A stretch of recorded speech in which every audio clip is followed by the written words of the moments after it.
اور ایک اور بات یاد رکھو، زکوٰۃ کا پیسہ مدرسے اور مسجد کی تعمیر میں استعمال نہیں ہو سکتا، دین کی تبلیغ پہ خرچ نہیں ہو سکتا، کیونکہ آج کل یہ بھی ایک مسئلہ شروع ہو گیا ہے.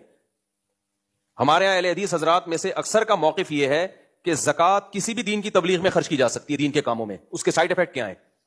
ہم کیا کہتے ہیں کہ زکوٰۃ صرف غریب کا حق ہے، مدرسے میں غریب بچے ہیں ان پہ خرچ کی جا سکتی ہے. دین کی تبلیغ کے نام پہ اربوں کھربوں کی زکاتیں لوگ لے جاتے ہیں، اس کا ہوتا کیا ہے وہ بھی میں آپ کو بتا رہا ہوں.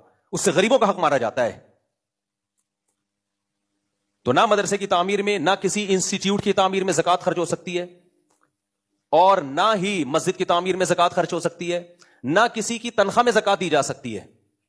ہاں، غریب بچے کو جب آپ پڑھا رہے ہوں تو اس کی تنخواہ میں زکوٰۃ دی جا سکتی ہے اس غریب بچے کی اجازت سے، کیونکہ وہ غریب ہی کو گویا مالک بنا رہے ہو آپ. غریب کی ملکیت میں دے رہے ہو، تو ملکیت میں دینے کے دو طریقے ہوتے ہیں. ایک تو بھائی ڈائریکٹ مجھے دے دو، ایک یہ کہ میں نے فیس بھرنی ہے تو میری طرف سے آپ فیس بھر دو، تو وہ اسی کو دینا ہو گیا.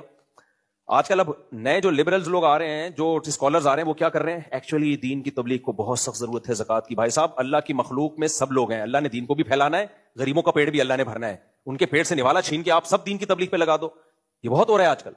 اب اگر ہم اس کی اجازت دے دیں نا کہ تبلیغ پہ بھی خرچ کرنا جائز ہے، پھر اس کی کوئی انتہا نہیں ہے. اب میں بتاتا ہوں ہوتا کیا آج کل ہو کیا رہا ہے. دینی تنظیمیں زکوٰۃ لے کے کرتی کیا ہیں؟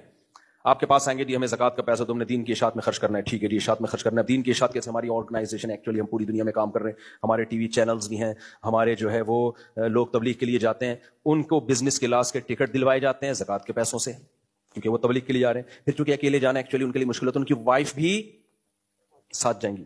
پورا خاندان سوئٹزرلینڈ جا رہا ہے تبلیغ کے لیے. آرگنائزیشن نے زکوٰۃ کے پیسوں سے یہ سب ارینج کیا ہے، کیونکہ ان کے تو سب زکوٰۃ اور صدقے میں پھر کوئی فرق ہی نہیں رہا نا، سب مرج ہو جاتے ہیں. پھر آئی فون بھی کس سے آ رہا ہے جی؟ زکوٰۃ سے، کیونکہ ساتھیوں کو وہاں جب افریقہ کے جنگل میں تبلیغ کے لیے جائیں گے تو فون کی بھی ضرورت پڑے گی.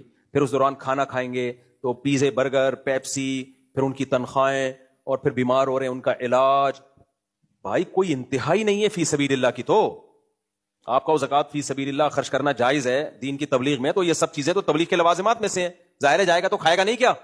اور بڑے گھرانے کا آدمی دال پہ گزارا کر سکتا ہے، وہ تو پیزے برگر بھی کھائے گا وہ.